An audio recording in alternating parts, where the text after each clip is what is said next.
feelings of injustice go beyond race lines.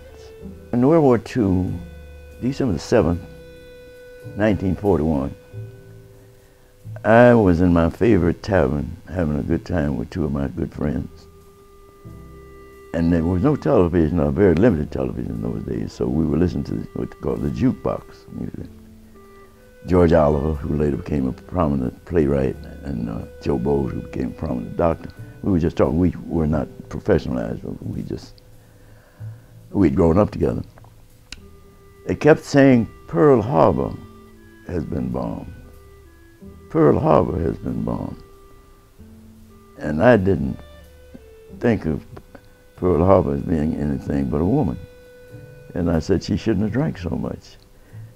So I got home and I realized that I learned that Pearl Harbor was not a person, it was a place.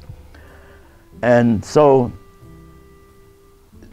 what began to happen then, the intensity of feelings, because the United States had been supplying the Allies with the supplies that were necessary to fight against the Germans and later the Soviet Union. Newcomers began to come to the city in larger numbers because they were needed.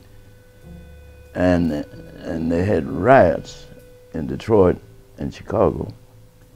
My brother had been drafted. They had a National Conscription Act that all men between the age of 18 and 35 had to enroll, or at least had to sign up to be drafted. When I was in the Army overseas, the two groups that were considered more friendly to our fellow allies, British and French and all, were Jewish and blacks. A friend who was in the Air Corps, Jewish friend, when he came to pick up the supplies for his unit, the Air Corps were the favorite group. He would bring me a bottle of booze. And so we were friendly. I forget his name now. He was from New York. And one day, after we were pretty sure that America was going to win, and we were at the supply depot, he came in and we got everything, and then a Gentile came. And he said, Hitler was right. I mean, the Holocaust was what should have happened to the Jewish. And I said to him, I don't know what you came here to get, but whatever it is, we just ran out of that. We learned that from our combat soldiers that the concentration camps were unbelievable. And so my commanding officer and I jumped in the Jeep. We weren't that far away from one of those camps, Buchenwald. I was not a liberator. We just went up. You could smell it. You could hear the remaining people's cries. When you got close, you could see the bones through the flesh.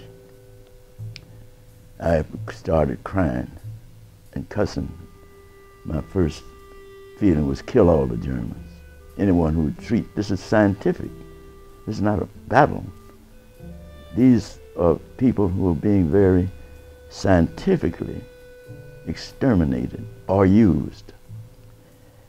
And I asked the people there in the town who were the beneficiaries, how could you let this happen? He said, Monsieur, I mean, Mr., I forget the German Yiddish that I used to use. It wasn't us, it was Hitler, transferring blame and responsibility from the people who did the work to another figure, another lesson. If no one's to blame, then how did this happen? if you didn't do it, how did it happen? Refusal to accept responsibility. Another lesson, that if you cannot help people understand that they have a responsibility for their behavior, then there's no control that anyone can have over that behavior, or they're not going to let you have it.